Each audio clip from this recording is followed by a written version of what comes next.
ઓમ શાંતિ. આજની આપણી પ્રેરણાદાયક વાર્તા છે બે યુવાનોની જે વ્યસનના રવાડે ચડેલા છે. બંને પડોશી છે, બાજુબાજુમાં જ રહે છે અને ખૂબ દારૂ પીતા હોય છે અને દારૂ પીને પોતાની પત્નીઓને મારતા હોય છે, કારણ કે કોઈ એમની વિશેષ કમાણી નથી. નાની મોટી મજૂરી કરીને ઘર ચલાવતા હોય છે અને થોડું ઘણું જે કમાઈને લાવે એ વ્યસનમાં વાપરી નાખે. પત્ની ઘર ખર્ચ માટે પૈસાનું કે બાળકોની ફી માટે પૈસાનું કે ત્યારે એ લોકો પત્નીને મારે અને ચૂપ કરી દે, પરંતુ વ્યસનને છોડવાનું નામ નથી લેતા. બંનેની પત્નીઓ બહુ દુઃખી છે. પડોશમાં રહેવાના કારણે જ્યારે પણ એ લોકો ફ્રી થાય ત્યારે આપસમાં વાતો કરતી હોય છે કે જો મારા પતિએ તો મને અહીંયા મારી, આજે આમ કર્યું, આજે તેમ કર્યું. આવી બધી સુખ દુઃખની વાતો એ લોકો આપસમાં બેસીને કરતા હોય છે. હવે થાય છે એવું કે એકવાર આ બંને પડોશી મિત્રો સાથે ક્યાંક એક સાધનમાં જતા હોય છે અને એ સાધનનો એક્સિડન્ટ થઈ જાય છે. બંનેની ઓન ધ સ્પોટ મૃત્યુ થઈ જાય છે, બંને મરી જાય છે. આ સમાચાર આ બંને સ્ત્રીઓ પાસે પહોંચે છે કે તમારા પતિ હવે આ દુનિયામાં રહ્યા નથી. જેવા આ સમાચાર આ સ્ત્રીઓ પાસે પહોંચે છે, આ સ્ત્રીઓ બહુ જ દુઃખી થઈ જાય છે. સ્વાભાવિક છે કે પતિનું મૃત્યુ અને દુઃખ ના થાય એવું ના બની શકે, ભલે ગમે તેવો પતિ હોય. એ બંને પોતાની પત્નીઓને બિલકુલ સુખ નહોતા આપતા, ઘરમાં કમાણી પણ નહોતા આપતા કે બીજી રીતે પણ સુખ નહોતા આપતા, કે ઘર ચલાવવામાં બધું વસ્તુ લાવી આપે એવું પણ નહોતા કરતા. જ્યારે પણ એ સ્ત્રીઓ કંઈ પણ ઘર ખર્ચ માટે પૈસા માંગતી ત્યારે પણ એ લોકો મારઝૂડ કરતા. છતાં પણ એક પતિ એટલે ઘરનો સહારો કહેવાય અને પતિ જ્યારે જતો રહે ત્યારે સ્ત્રીને દુઃખ ના થાય એવું ના બને. બંને ખૂબ દુઃખી થાય છે, ખૂબ રડે છે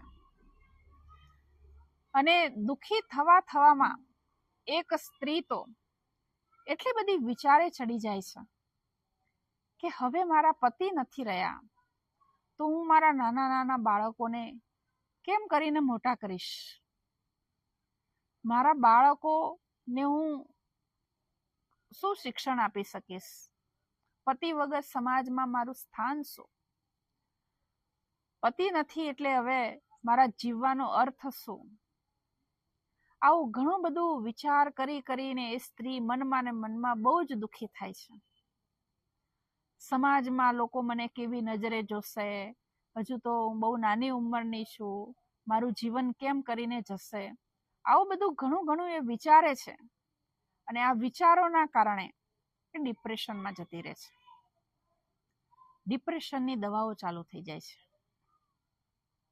એક તો પતિના મૃત્યુનું દુઃખ છે, ઘરમાં કોઈ આવક નથી, નાના નાના બાળકો છે અને એ પણ બીમાર દુઃખી થઈ જાય છે.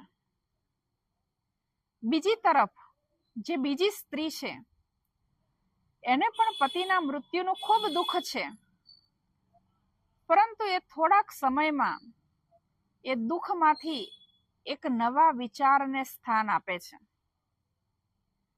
એ દુઃખની પરિસ્થિતિમાં પણ એના વિચારોને બદલે છે.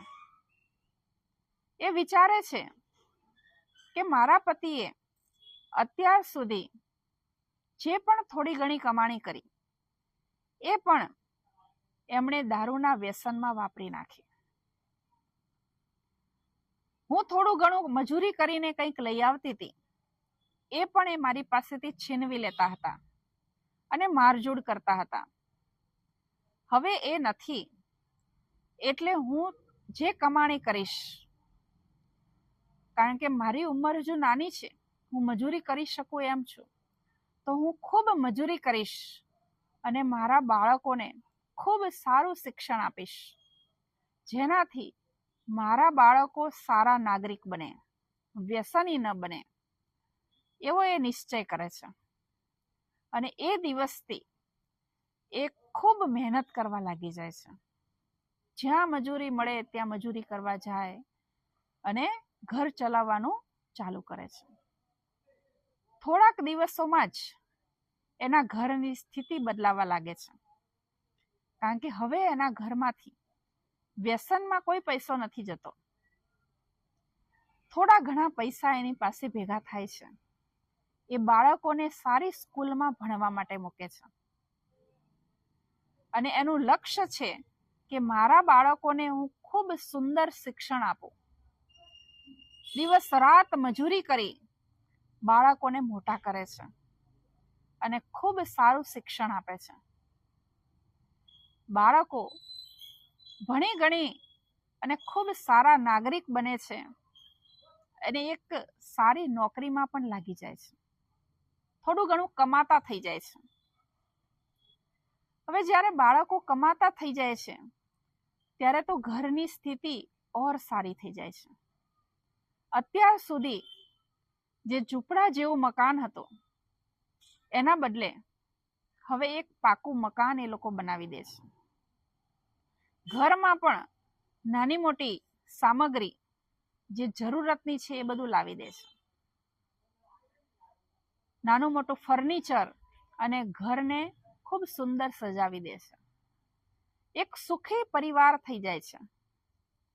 જ્યારે બીજી તરફ જે પેલી સ્ત્રી ડિપ્રેશનમાં આવી ગઈ છે, જેની સામે પણ સેમ આ પરિસ્થિતિ હતી, જેવી આ સ્ત્રીની સામે પરિસ્થિતિ હતી એવી જ બિલકુલ પરિસ્થિતિ એ સ્ત્રીની સામે પણ હતી, પરંતુ એ સ્ત્રીએ એ પરિસ્થિતિને કંઈક બીજી રીતે લીધી, કંઈક બીજા વિચારો કર્યા અને એ બીજા વિચારોના કારણે એ ડિપ્રેશનમાં જતી રહી.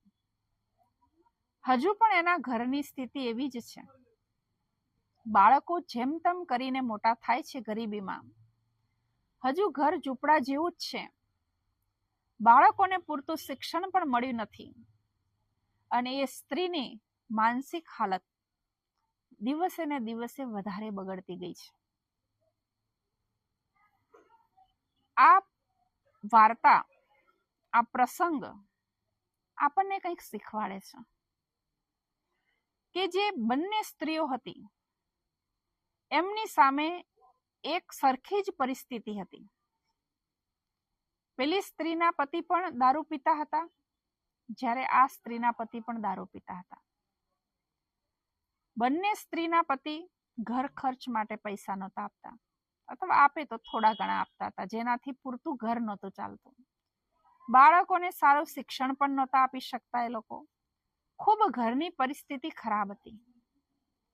છતાં પણ જ્યારે બંનેના પતિ એક સાથે મૃત્યુ પામ્યા છે, એક જેવી પરિસ્થિતિમાં પણ એક સ્ત્રીએ એ વાતને નેગેટિવ રીતે લીધી અને બીજી સ્ત્રીએ એ વાતને સકારાત્મક રીતે લીધી કે જે થયું એમાં કલ્યાણ.